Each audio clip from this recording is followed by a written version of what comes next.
Right then, view from the town end time now, and with Reading travelling to Ipswich at the weekend, I'm pleased to say that I'm joined once again by town fan Benjamin Bloom. How's it going, Benjamin?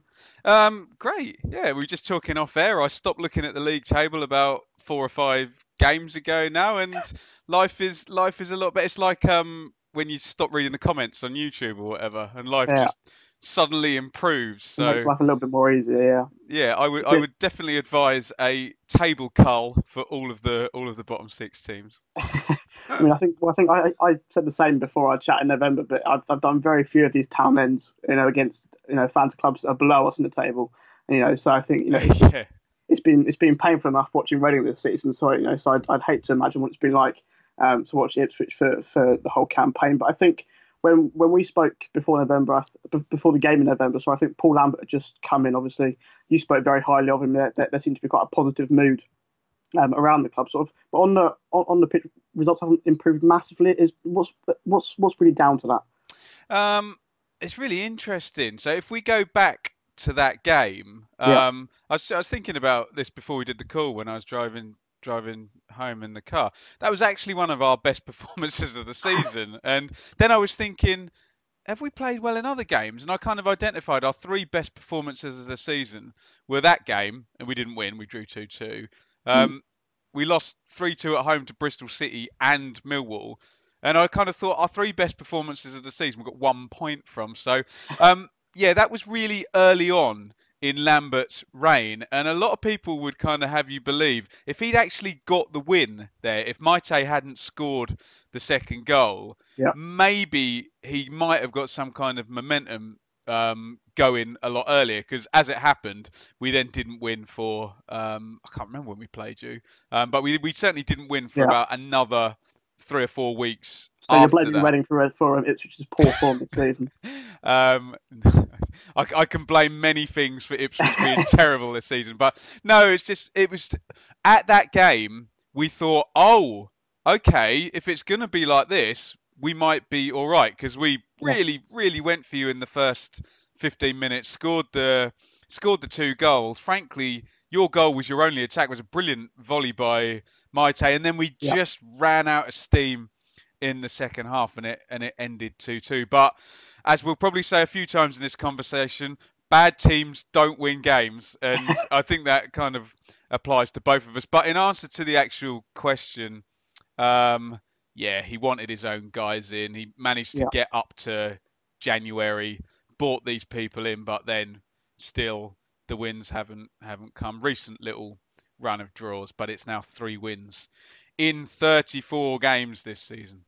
No, I was going to say actually you touched upon it there, but obviously you've drawn the last three 1-1 all against Derby, Stoke, and Wigan. Is that a sign of improvement, or I think it's your longest unbeaten run of the season, which probably tells its own story. But is that an improvement, or have they sort of been underwhelming draws, perhaps? No, the Derby one. I mean, there's a caveat that seeing the next two Derby games, they're actually in a bad moment themselves. But the Derby one, they actually played quite well. Derby got a Yeah, really muggy early goal, and then Ipswich kept in it and fine. Stoke, not so much really. And the Wigan performance was actually really decent because we were down to 10 men for 75 minutes. But that's just the way our seasons go. And when you actually get a chance, you're playing well against the team that you can beat, you get a red card, and yeah, you don't win anyway. So look, when you're as bad as we've been, I got mocked for saying it when we lost 2-1 at Villa. I was like, look, that's an improvement. We were in the game. yeah. With 5 minutes to go, we could have got points, and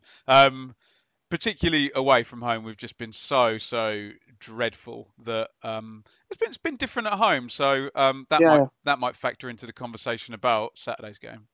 Well, I've been doing some research for our show ahead of the week, and I think you haven't lost by more than a goal at home since October. So Is that I think true? that's what I'm. Really? That's Okay.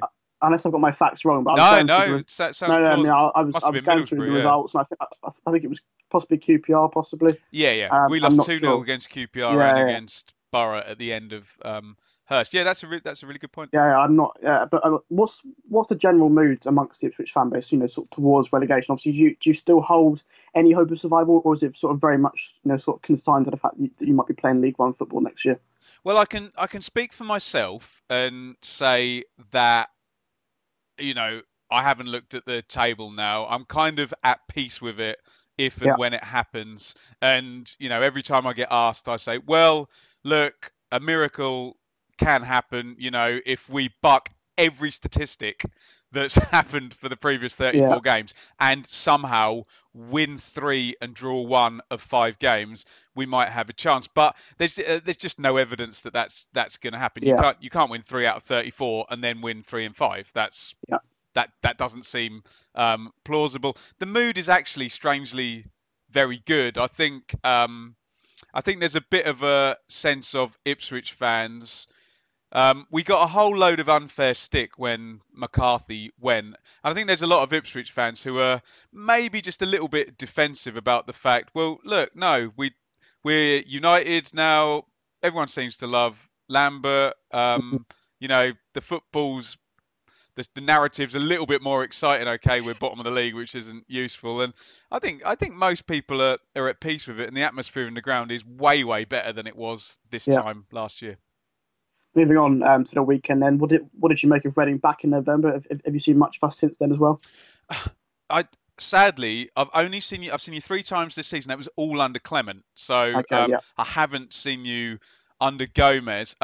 What I make of Reading is that from the outside, it looks like Reading are the best equipped out of these 4 really bad teams to stay up. I think Martinez, Miazga, and Oliveira, I just think that's like strengthened right through the pitch. I think the Ipswich are really bad and 9 points adrift. Bolton are really bad and there's off-pitch stuff which is distracting.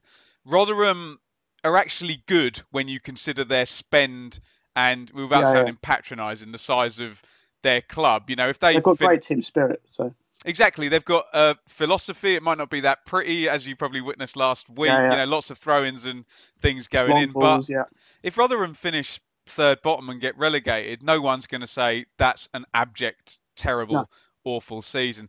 When I look at Reading, I do see, players that could actually scrape together a few wins. And I've been saying for ages, 3 wins or whatever. But the standard is so terrible that Reading have literally got to win like 2 games and they'll probably give themselves a 2 or 3 point cushion because no one at the bottom can beat anybody else at the bottom. It's utterly ridiculous how that's, put the points total so low.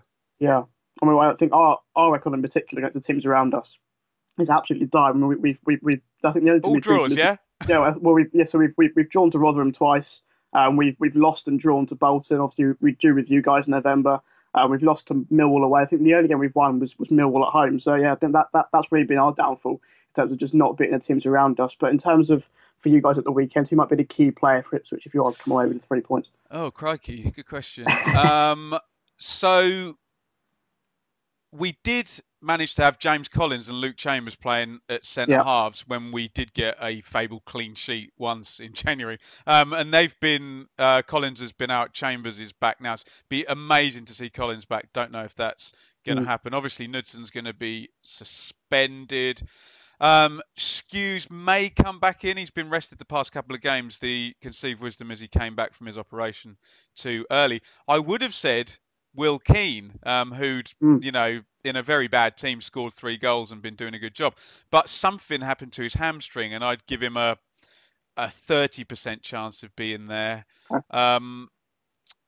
So, it's difficult to say a key player. I think the key thing will be whether Paul Lambert sticks with 3 at the back like he did on Saturday in the game away at Wigan, which was going quite well. And then obviously we have a centre-back sent off and we have a centre-back injured. So he may not even be able to do that. I think the key man probably plays for Reading and he used to play for Norwich and is on loan, to be honest, in this game. I think there's going to be a lot of eyes on Mr. Oliveira after his comments before the East Anglian derby last season. So I think he may be the key man and he's not even an Ipswich player.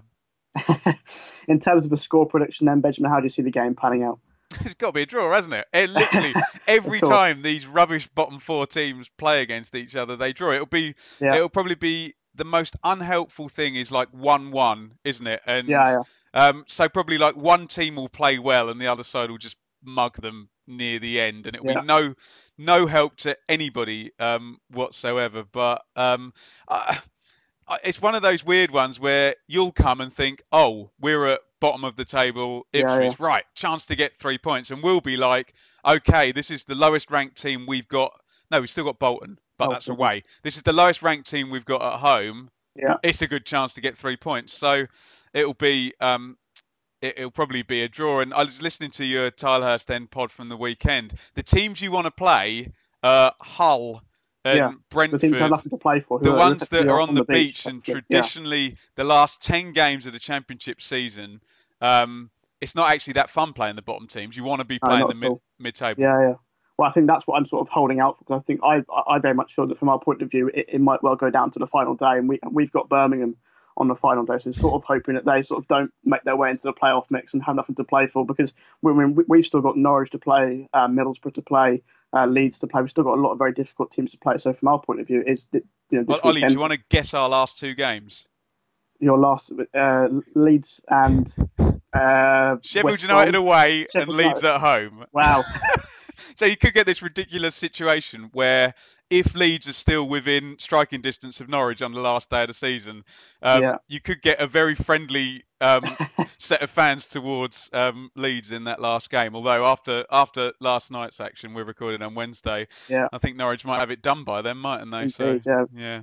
Leeds starting to perhaps bottle it, but I don't want to say that just yet. Don't say that on the internet. You'll have a million Leeds fans after you, honestly, God.